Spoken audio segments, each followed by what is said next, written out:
আজকের ভিডিওতে আমরা দেখব স্পোকেন ইংলিশে শিখতে গেলে তোমাকে হ্যাভ আর ব্যবহার অবশ্যই শিখতে হবে সঠিকভাবে। আশা করি আজকের লেসনটা দেখার পর তোমাদের মধ্যে হ্যাভ এর কোনো কনফিউশন থাকবে না। তাহলে চলো ভিডিওটা শুরু করা যাক। হ্যাভ এর বাংলা অর্থ হলো আছে। হ্যাভ এর ব্যবহার শিখতে গেলে তোমাকে পার্সন সম্পর্কে একটু জ্ঞান থাকা দরকার। তাহলে একটু জেনে নেই। পার্সনকে 3 ভাগে ভাগ করা যায়। ফার্স্ট পার্সন আই উই, আমি আমরা। সেকেন্ড পার্সন ইউ বা ইয়োর, তুমি তোমরা। আর থার্ড পার্সন হলো he she it, they them. জানার বিষয় হলো কোনটা কার সাথে বসবে। I we you your they them সমস্ত প্লুরাল সাবজেক্টের সাথে হ্যাভ বসে, আর হ্যাজ বসে হি শি ইট রাম বিজয় কোনো ব্যক্তি বা বস্তু একজনের পরে হ্যাজ বসে। উদাহরণগুলো দেখো। আমার একটি কুকুর আছে, আমার একটি মোবাইল আছে, ওর একটি কুকুর আছে, ওর একটি ল্যাপটপ আছে। আমার জন্য আই, আর এখানে হ্যাভ এখানে মেন ভাব হিসেবে বসেছে, আর আছে অর্থে, আর কুকুর a dog. I have a dog, আমার একটি কুকুর আছে। আমার একটি মোবাইল আছে, আই হ্যাভ এ মোবাইল, আমার একটি মোবাইল আছে।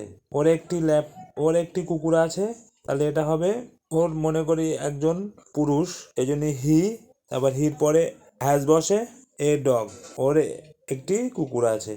তারপর ওর একটি ল্যাপটপ আছে, ওর মনে করো যে একজন মহিলা কথা বলছি, তাহলে শি হ্যাজ এ ল্যাপটপ, ওর একটি ল্যাপটপ আছে। এছাড়াও কোনো কিছু তোমার পজেশন আছে বোঝাতে, বা কোনো কিছুর মালিক তুমি বা তোমার অধীনে আছে, বা কোনো কিছু তোমার সত্যিকারের নেই বোঝাতে আমরা হ্যাভ এবং হ্যাজ ব্যবহার করি। যেমন উদাহরণ দেখলে বুঝতে পারবে। ওর 10টা বিড়াল আছে, আমার কাছে অনেক গল্পের বই আছে, তোমার কাছে 5টি পেন্সিল আছে।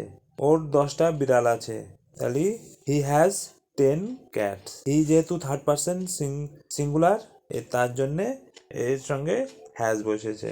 আমার কাছে অনেক গল্পের বই আছে, তাহলে আই হ্যাভ অনেক গল্পের বই, এ লট অফ স্টোরি বুকস, আমার কাছে অনেক গল্পের বই আছে। তোমার কাছে 5টি পেন্সিল আছে, ইউ হ্যাভ 5 পেন্সিল।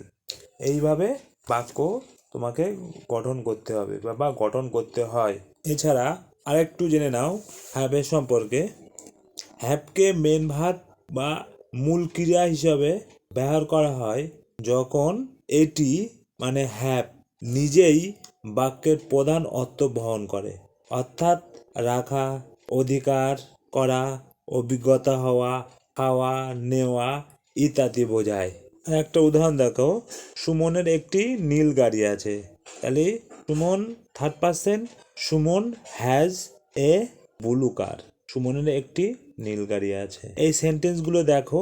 বিড়াল, বই, পেন্সিল, গাড়ি, প্রত্যেকটি জিনিস কারোর না কারোর মালিকাধীন বা অধীনে আছে। হ্যাভের আরও ব্যবহার হয়, যেমন দেখো পজেশন নিজের দখলে, ফুড হ্যাবিট বা খাদ্যাভ্যাস বোঝাতে, অ্যালিমেন্ট অ্যান্ড ডিজিজ রোগ বা অসুখ বোঝাতে, রিলেশনশিপ সম্পর্ক বোঝাতে, প্রোডাক্ট, স্কিল, ডকুমেন্ট, প্লেস ইত্যাদি বোঝাতে আমরা হ্যাভ এবং হ্যাজকে ব্যবহার করে থাকি। প্রত্যেকটি একটি উদাহরণ দেখো। ওর একটি কুকুর আছে, আমার কাছে টাকা নেই, আমার রাতে খাবারের জন্য ভাত আছে, মায়ের জ্বর আছে, আমার একটি ভাই আছে, রিঙ্কুর নীল চোখ আছে।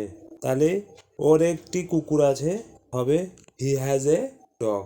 ও যেহেতু থার্ড পার্সন, আমার কাছে টাকা নেই, আই পরে সবসময় হ্যাভ হবে, আর টাকা নেই no money, I have a no money, আমার কোনো টাকা নেই। আমার রাতের খাওয়ার জন্য ভাত আছে, তাহলে আমার I have a rice for dinner. মায়ের জ্বর আছে, mom third person has a fever. যেহেতু এখানে দেখো এগুলো সব মেন ভাব হিসেবে বসেছে। আমার একটি ভাই আছে, I have A brother, relationship বোঝাচ্ছে।